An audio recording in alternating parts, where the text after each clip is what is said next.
This is WWE superstar Drew McIntyre, and you're listening to the WWE Podcast.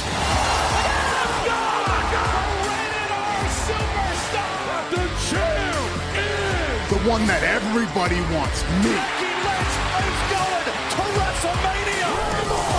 Claymore! Austin 316 says I just whipped your ass. This is my iron. You're going to acknowledge me.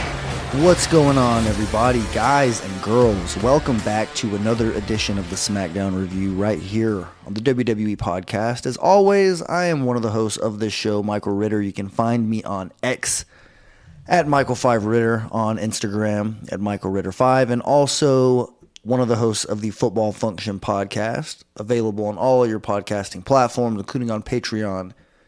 If you prefer an ad-free listening experience, we are officially into the new season, if you will, of WWE. As soon as WrestleMania is over, you guys already know how it works. There is no off-season. The very next night, Raw after Mania, is typically a pretty good episode of WWE television for the most part every single year. Usually you get a couple call-ups, maybe a return, something they saved just so they didn't empty their entire basket at WrestleMania, something to kind of get the crowd excited. That following night, you usually see something in that regard. I thought this episode of Monday Night Raw was pretty good. The opening segment with Cody Rhodes and The Rock obviously was pretty long, took up a pretty good chunk of the show. So I feel like, this episode of SmackDown was really that SmackDown after Mania feeling, like compared to Monday Night Raw. I think that Friday Night SmackDown, just whenever you think about obviously a new person showing up, we can talk about that here in a little bit. And then, next week on Monday Night Raw, they're getting Sheamus from what I've seen. We'll see if, they end up staying on those respective brands, given that the WWE draft is just a couple of weeks away. And that's another reason to get excited, just in of itself. I mean, the WWE draft usually shakes things up.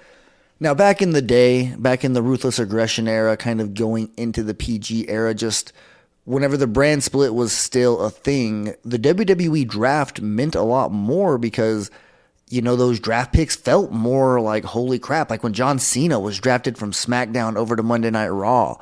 That was absolutely insane. Whenever Randy Orton went over to SmackDown, there's been times whenever these draft picks and, people switch shows where it does kind of floor you. I feel like, we've kind of lost that, and that's something that is underappreciated, really. Just wrestlers becoming synonymous with a specific brand. Seth Rollins, for example, he's probably one of the rare ones in today's WWE where it would feel weird if Seth Rollins came over to SmackDown, just because he's been on Monday Night Raw pretty much since the brand split's been back. I mean, we've seen him on SmackDown. I mean, he was at the SmackDown that I went to in Dallas, Texas back in March. So it's not like we never see him there, but him actually being a SmackDown superstar, I feel like would be, pretty jaw-dropping.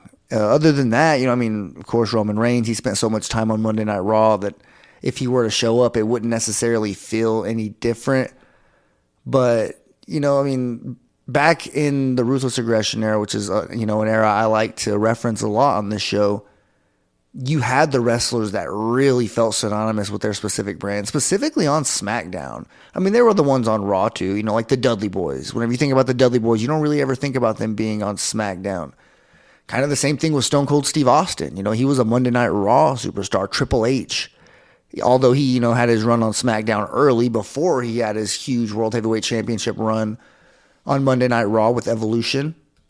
But wrestlers like, Kurt Angle, Undertaker, Eddie Guerrero, there's so many that just felt like they belonged on SmackDown. Even the Big Show, there was a pretty talented roster. Even the announce team with Michael Cole and Taz. The referees had their blue shirts, and obviously the ropes were blue, which is something that would be such an easy, small addition that would make such a difference. And I'm not going to get any further into that. But anyways, WrestleMania has come and gone. WrestleMania 40. I feel like the card itself was relatively predictable.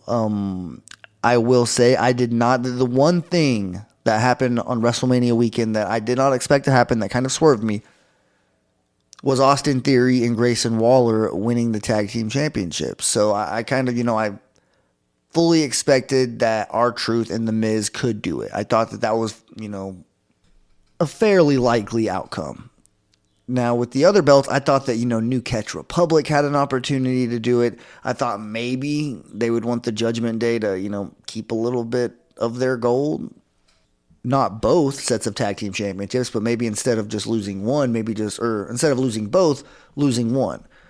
I do like the decisions that they went with. We'll see what Grayson Waller and Austin Theory end up doing with these championships. All they got was a video package on SmackDown tonight. It's not like they got any type of TV time in front of the crowd. This was clearly like a pre-taped video package that they cut. And, we saw Nick Aldis backstage with New Catch Republic and the Street Profits. And he said that, he's going to do what he can to find challengers for those SmackDown Tag Team Championships, which does kind of make me wonder what they're going to do with the belts. Like, are they going to just continue this color theme? Like, are they going to just leave the belts blue, keep the belts red? That's pretty much the only type of connection to the last few years, or whenever the belts were themed to their specific brand. The Raw Women's Championship, the SmackDown Women's Championship, and, the tag team belts as well, which always led to that confusion. If a wrestler from a different show won that belt, it kind of made no sense for it to be named after a specific brand. So I feel like they should get away from those now that they have an opportunity to do that. They could just, I know they don't like bringing back old belts, but you could easily just bring back the World Tag Team Championships and the WWE Tag Team Championships. It's exactly what they just did with the women's titles, right? Like, now we have the Women's World Championship and the WWE Women's Championship. They're spitting images of the men's belts, just with white straps. So I feel like you could easily just bring back the belts that were in the Ruthless Aggression era, like have the World Tag Team Championships, which were held by, like I mentioned, the Dudley Boys several times. The Hardy Boys got their hands on those championships. I remember whenever Kane and RVD had those belts, we saw them make their way to Evolution multiple times, Dave Bautista and Ric Flair. And then the WWE Tag Team Championships, obviously, you can think about the Guerreros having those. You can also think about the Basham brothers. Those belts were also passed around on that brand. And, I would be fond if they just made a little bit of a callback. You don't have to absolutely make them, spitting images, obviously, because you have to put that new WWE logo on them. But I think there is a way where you can make it at least resemble it in a way. Kind of similar to the World Heavyweight Championship. It looks a lot like the old school World Heavyweight Championship. It just, a little bit different. So I would be a fan if that happened. But as far as the rest of WrestleMania, the second night was extremely predictable, I felt, which wasn't a bad thing. Just as far as the winners and losers. Now, did I expect Damian Priest to go out there and cash in? Absolutely not. I did expect Drew McIntyre to win, which he did. I'm glad he got his moment. We'll see how that plays out going forward. Obviously, with him and them going to Scotland soon, it just made sense for him to be the champion. Maybe they'll let him win it there. I've seen that speculated on the internet. So, kind of just let that play out. But as far as him going out there, cashing in, CM Punk having a hand in it, it was beautiful. It was great storytelling. And I feel like everybody kind of, they were able to satisfy multiple different fan bases throughout the entire WWE universe. Obviously, CM Punk being injured, he couldn't be involved in the match, so they wanted to see him get some type of involvement in this storyline. He did just that by pretty much costing Drew McIntyre's championship. Now, Drew McIntyre's to blame for the most part, but because CM Punk pretty much looked like he got the better of Drew and it cost Drew his championship, now whenever he's healthy, we're probably going to see a grudge match between them two. And, I wouldn't be surprised if this ended up running all the way down to SummerSlam with one of these guys end up taking the championship away from Damian Priest. But obviously it's a long way to go. We'll see who ends up being the actual number one contender whenever that time comes, because I feel like, they're going to give Damian Priest a little bit of a run with this belt here. It'll make Judgment Day feel a little bit more legit. Now they have both world championships, Rhea's WWE Women's World title, and now just the World Heavyweight Championship. So, I feel like that's a great start for this new era, this quote-unquote new era over there on Monday Night Raw, which, we're hearing a lot about that, right? We're hearing a lot about the new era in WWE, the Paul Levesque era.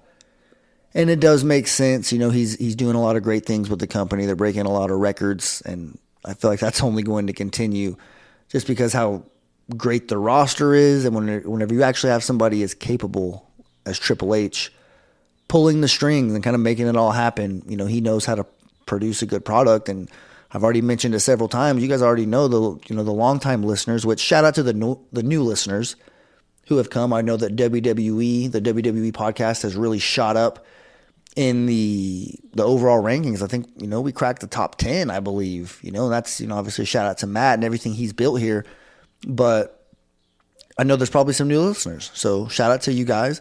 But the longtime listeners, I'm sure you guys are well aware that the Ruthless Aggression era, in my opinion, is one of the best eras of all time. And because Triple H was so involved in that, specifically on Monday Night Raw, and he was able to see how well WWE was ran with a structured format, I think this WWE draft could be a little bit more beneficial. And, I think that it could be more set in stone once these wrestlers really get cemented into their new homes. Keep in mind, Nick Aldis wasn't here the last time we did a WWE draft.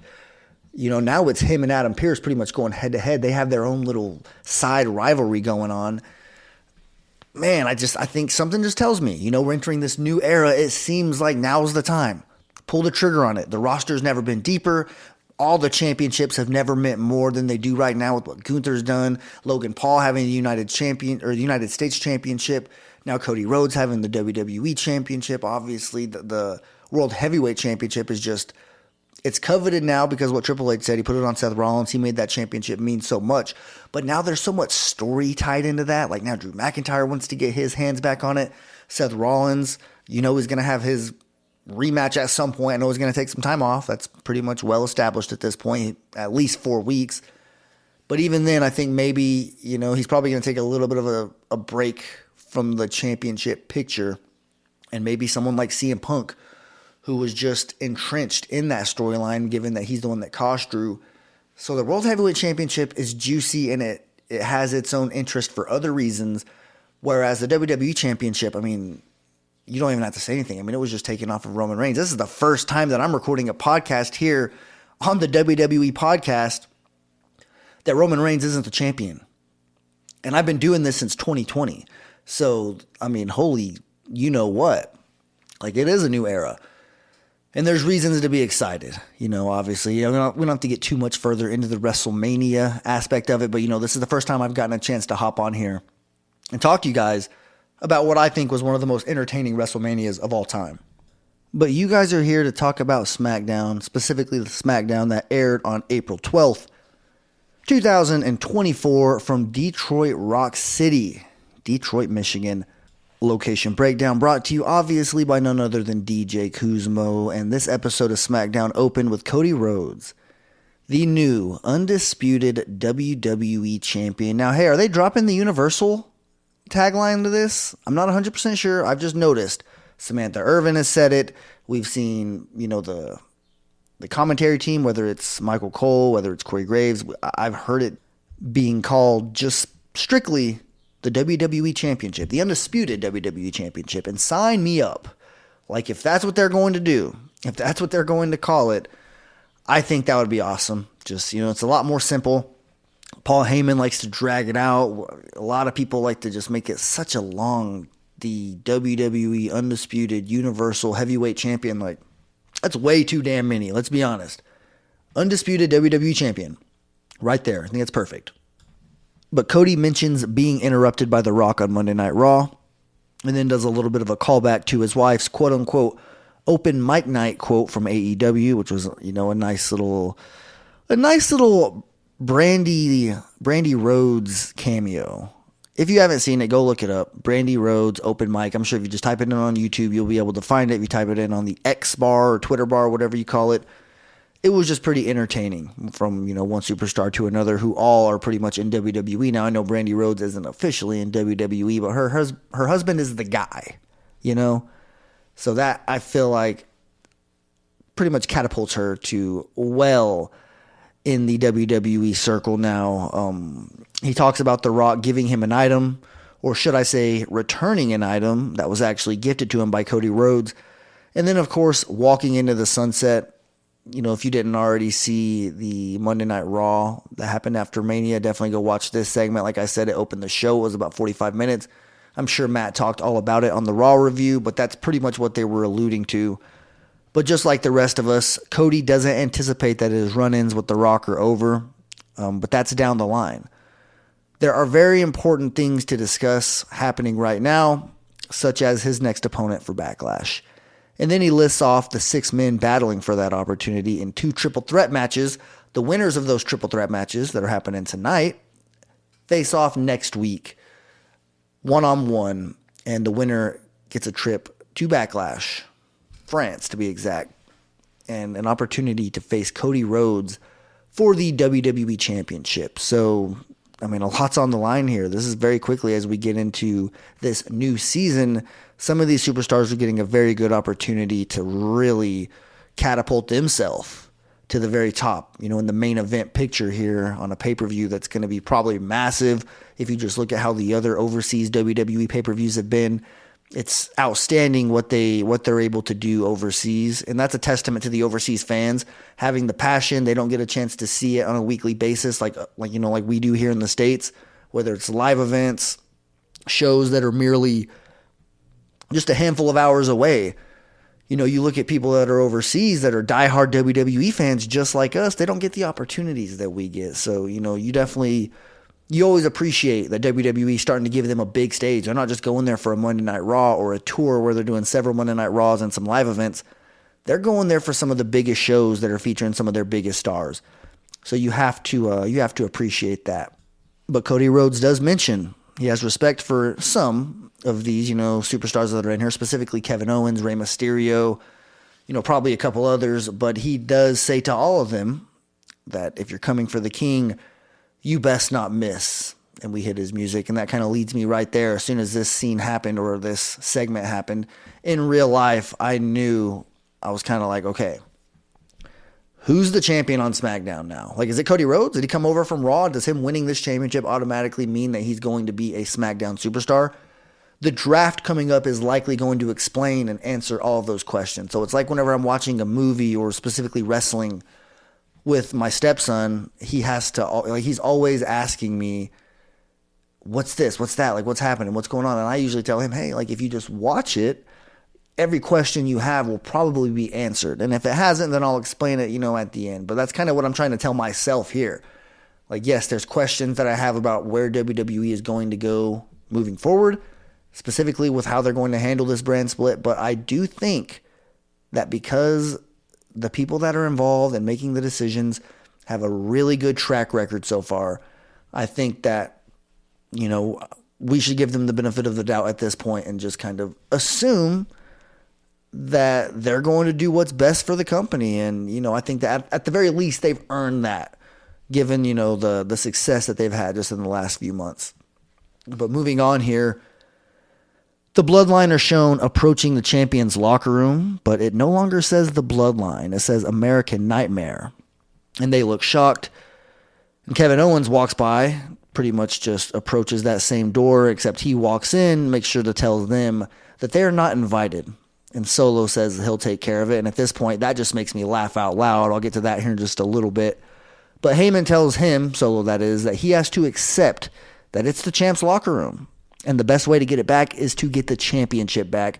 And that's directly from the tribal chief. Now, moving on here, we get a triple threat match, one of the 2 triple threat matches that are going to determine the number 1 contender, or at least the wrestlers in the number 1 contenders match for Backlash, challenging Cody Rhodes. This one is between Santos Escobar, Bobby Lashley, and LA Knight. Before the match, they show a backstage interview where Santos makes it very clear that it was not Legado del Fantasma that attacked Dragon Lee. So I just wanted to kind of make that a very important point. Who knows if they're telling the truth or not? This is another thing that we kind of just have to let develop.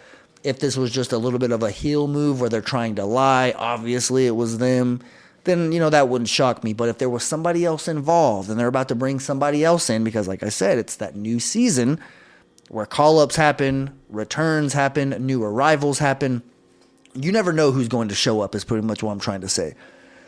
But as far as the actual match goes, LA Knight is in control whenever Angel and Humberto interfere.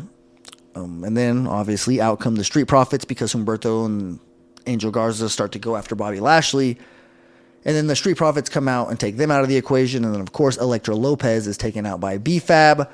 Santos sends Bobby Lashley to the corner ring post. And then LA Knight hits Blunt Force Trauma to get the win and advance to the number 1 Contenders match next week. I feel like that was the right winner. Pretty good booking. I mean, there was an obvious, clear distraction point in the match where the momentum shifted, and you still thought that maybe Santos was going to win, and luckily he did not. And, LA Knight gets the most important win so far.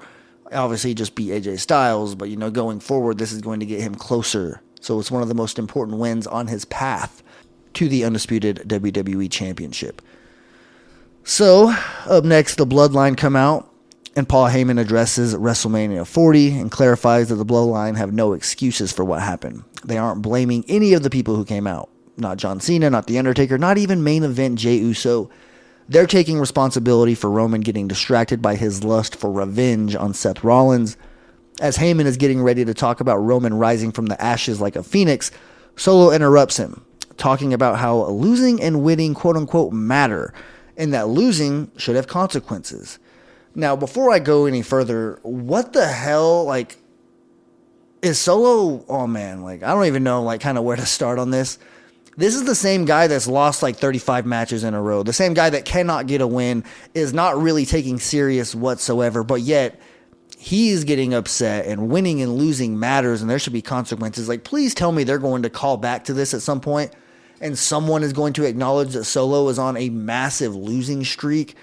That's kind of what I was talking about earlier, whenever I said that, whenever he said, "I'll take care of this," whenever Kevin Owens walked in, where I almost laughed out loud. I'm curious, who are they trying to fool at this point? Solo, he can frown all he wants, he can kind of stand there, but all it really does is make him look like a jackass whenever he loses on a weekly basis. I don't know what it is about, it's not really a criticism of him. It's more so of the booking and the people making the decisions, because they're the ones that are, booking him to lose these matches, but they're also trying to come out here and book him as this scary enforcer that we're supposed to all think is going to get a win, whenever in reality, this guy hasn't won a match since September? I don't know when exactly the whole John Cena thing happened, but it's been such a long time that it's what are you going to take care of? Are you going to give Kevin Owens the momentum he needs to, go dethrone Cody Rhodes? You say you're going to take care of this. The only thing you're going to do, anytime you touch another wrestler, they get a win. So it seems like you're probably the last person that needs to, quote unquote, take care of anything as far as the Bloodline goes, because maybe the Bloodline grew in numbers. Well, I don't know, maybe. They might have stayed the same, because if you count Jimmy Uso leaving, then, who knows? Because continuing on here, after he says that there's consequences, he turns his attention to Jimmy Uso, gives him a hug, and says, "I love you," before turning away and allowing Jimmy to be attacked from behind by none other than Tama Tonga. Now, I'm most familiar with this guy from his long-running feud on the internet with Enzo Amore. So this is someone that's, been a professional wrestler for a very long time. The son of Haku. So he is a legitimate Bloodline member. But I will say, him and Jimmy Uso kind of feuding immediately out of the gate, that seems like a great move. Jimmy Uso definitely needs to get a better taste in everybody's mouth, because that match at WrestleMania with Jey was just absolutely pathetic. People are just crapping all over it. A lot of people saw it coming, because Jimmy himself isn't a really good singles wrestler, and you knew that the chemistry just wasn't going to be there. It was just a super kick fest. And, I really wasn't a fan of that. So we'll see if Tama Tonga can give a better performance with Jimmy, if that is the direction they decide to go. But Heyman clearly didn't want this to happen. He tries to call Roman Reigns, but Solo grabs his phone and stomps on it before Solo destroys Jimmy with a chair in the corner of the ring. And Heyman is shown saying that this is not what the tribal chief wants. Now, I will say, Solo grabbing the phone and stomping it did absolutely nothing. Like, I'm sure I wasn't the only person that said, I mean, come on, dude, like, that wouldn't do anything at all. If it were a flip phone and maybe you broke it like that, then yeah, cool, I could understand that. Or like a BlackBerry where you could absolutely, like, damage the keyboard or something. But the fact that it was like an iPhone and you stomped on it between the wrestling mat and your wrestling boot, it's like, come on, like, that didn't do anything. If you'd have thrown it towards the stage, which, smaller stage, Triple H commented that this is probably going to be something they do going forward just to allow more fans to be in there. I'm all for it.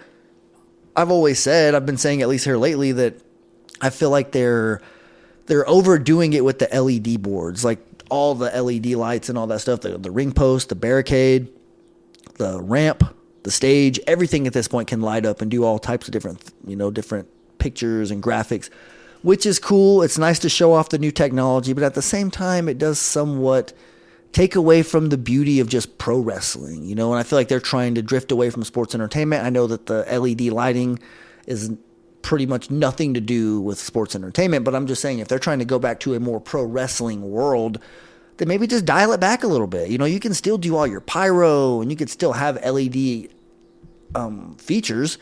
I don't think they're going to change their ring posts and their barricade and things like that. But what they're doing with the stage, I feel like could possibly be enough. That's just kind of, what I've gathered just from the few times I've seen the wrestlers come out. I think it adds a lot to it. It makes the wrestlers feel bigger than, when they're coming out of a massive stage, they kind of look like normal people. But if they're walking out of this smaller entrance where it just makes them look a little bit bigger and the fans are right there next to them, it just seems like it's a win-win all around. So, who knows how long they continue to do that. I do like specific stages, like specifically Backlash. Like back in the day, Backlash used to have a very cool entrance theme.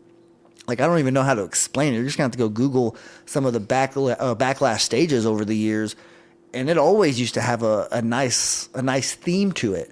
It would be cool to see them bring that back or something in that nature. Just, you don't have to bring the pyro and the LED back, but you can bring just the specific themed stages. No Mercy used to have a nice specific entrance. Same thing with like Armageddon and Judgment Day. So all the pay-per-views that they have gotten rid of, it's allowed them to just make all of their stages not have any type of theme that go with it. And if they were to just go back to that direction, like I said, Triple H is more than familiar with that era. So, who knows what they can end up doing, but it would just be something that I would advocate for sure. But anyways, continuing on here, Braun Breaker versus Cameron Grimes. Very decisive win for Braun Breaker. He has a new entrance theme. There really wasn't a whole lot more to take away from this, other than I hope, he's one of the guys that stays on SmackDown during this draft. He would definitely be towards the top of my list of, the guys that I would love to keep on this brand. Up next, Bayley comes out to You Deserve It chants, and she talks about how damn good it feels to be WWE Women's Champion again, and this title reign feels different. Of course, she credits the fans, but it really feels genuine, not just your typical babyface agenda where they want to please the crowd and say it's because of you guys. I feel like she does have a type of following and, a massive fan base where that is genuine, and there's always been Bayley signs and people that want to see Bayley on top. And they feel like she has a lot of talent, and, she's not a spring chicken either. She's getting up there in terms of, pro wrestling ages. She's been around for quite a while, and she didn't get in this when she was like 22 years old, so it's definitely been a long journey for Bayley, and she's had a hell of a career. And you look at some of the fans that she's had over the years, especially in her hugger era, which was, I don't even know how long ago, like 5 years ago that she's been that version of herself. And those fans are damn near adults now, and they have that connection with Bayley. So I think that she means it whenever she says that the fans are a big reason why she is where she is. But she says that she's excited to start off this era the right way by giving an opportunity. And as she's speaking, Tiffany Stratton interrupts her and assumes that the challenge was for her. But Bayley says that she had somebody else in mind, Naomi. Tiffany says that Naomi couldn't win a title if it glowed in the dark, and on cue, her music hits and Naomi comes out and tells Tiffany that she tried her on the wrong night, and before she could accept Bayley's challenge, she has to take care of Stratton. And I will say, this was nice that they actually kind of played into the fact that she's married to Jimmy Uso, and he just got attacked by his brother and likely kicked out of the Bloodline, and there was just, a wild opening segment that sent him to the doctor's room, the training room. So, I like that they didn't just make it seem like she was all just, typical Naomi out there just feeling the glow. Like, no, they made her allude to the fact that she's not having that great of a night. And she does, kind of pay off what she says a little bit later. Before that, Caleb Braxton is shown backstage outside of the trainer's office waiting to get an update on Jimmy Uso. As Heyman comes out, Tama Tonga walks up and says, by orders of the tribal chief. And he gets up in Heyman's face. And, Heyman obviously scared, confused, which raises the question, did Roman Reigns actually order that hit on Jimmy Uso earlier? Heyman said it's not what the tribal chief wants, but maybe the tribal chief is pushing out Heyman. I don't know. This leads those questions. That's why I'm glad that they're not just leaving the bloodline out, saying, we reached the mountaintop. The story was finished. The streak is over. They're trying to give us a new version of the bloodline, it feels, and we'll see where it leads. But nonetheless, I'm glad that this is what they're doing. Up next, we do get that one-on-one match, Naomi versus Tiffany Stratton. Naomi wins. Not necessarily sure I agree with the win-loss decision. I do like Naomi. I feel like she obviously is an asset to the company, and she's been a former women's champion in her own right. But I just feel like if, we're in this new era, and this is the beginning of the year here where you likely like to test out new stars, why not push Tiffany Stratton to the moon? I feel like she has a decent following behind her. She's good enough in the ring. She's got the character. I doubt they're going to rush it with her, but I was a little bit caught off guard that she didn't get the win here. But if we do get Naomi versus Bayley, I'm all here for it. It's a babyface versus babyface, so that's a little bit strange. But who knows what actually does, come out of this thing. But, I was just a little bit surprised with Naomi getting the win here. Up next, we get Chelsea and Piper versus Jade and Bianca. Chelsea goes up to Nick Aldis before this match happens, kind of says that she hopes to be drafted to SmackDown because she just likes Nick a little bit more. Adam Pearce, she's not really a fan of him. They set her up with that one-on-one match with Jade on Monday Night Raw. So Nick tells her, we're going to try to find something for you guys tonight. And their tag team opponents are Jade Cargill and Bianca, obviously. During the match, Piper tags in, and she actually calls out Jade. Like, she's about to walk up to Bianca, who is the legal, partner for the other team. And she says, no, I want Jade. She kind of waves Jade on. Jade doesn't come in, so she doesn't get her wish. But, it just kind of leads you to, kind of put Piper over in a sense. Like, for me anyways, I was like, damn, like, she wants a piece of Jade. Like, okay, you like seeing that from Piper. The fact that she's not scared of anybody, and you can tell why Chelsea is just latched onto her, because it just seems like, who wouldn't want to? It's pretty much like having a bodyguard right there. But as far as this match goes, the team that was supposed to win wins. Jade pins Chelsea relatively easily, actually extremely easily. Just like one little choke slam, then does her finishing move. Pins her, does that 1-2-3 thing where she licks her finger, whatever. But during this match, there was like a flicker on the TV, and it, if you pause the screen long enough, you could tell that it said the words, "You forgot about us." And this just, it had Bray Wyatt type of, theme written all over it, just whenever you look at what his promos used to be like. And if you watch the documentary, Bray Wyatt Becoming Immortal, then you would almost get the impression that Bo Dallas is going to come back soon.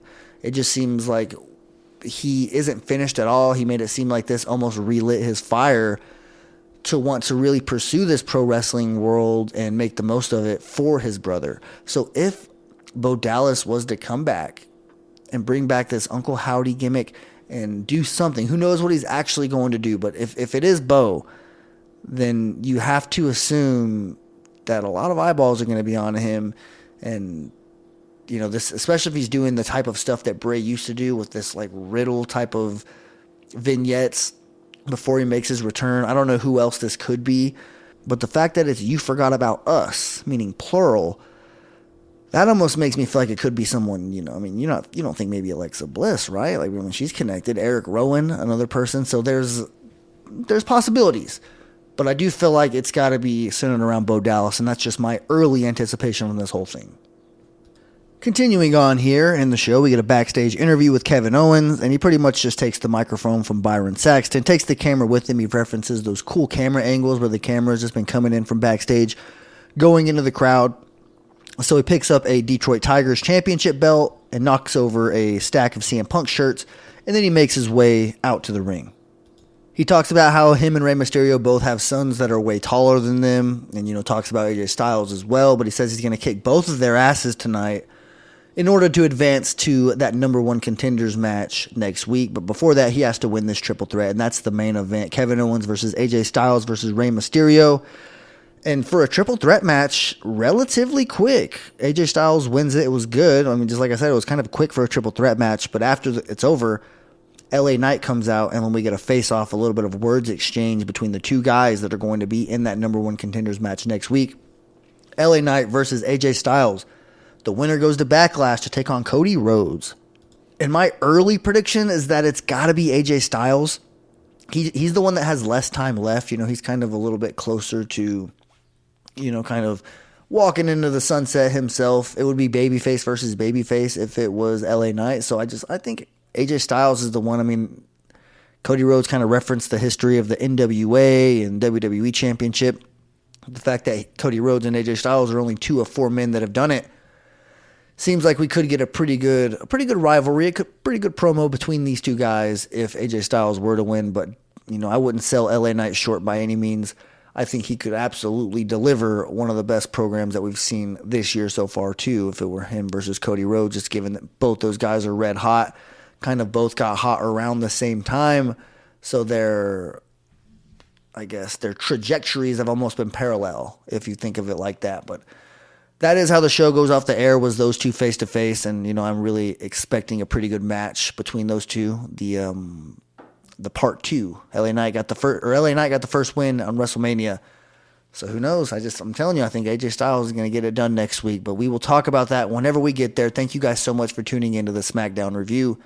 I definitely appreciate you guys coming back. If you are a new listener who just came on, from WrestleMania weekend, thank you. Welcome. Hopefully you will continue to come back, and hopefully you will go over to the Football Function podcast, which is my football podcast.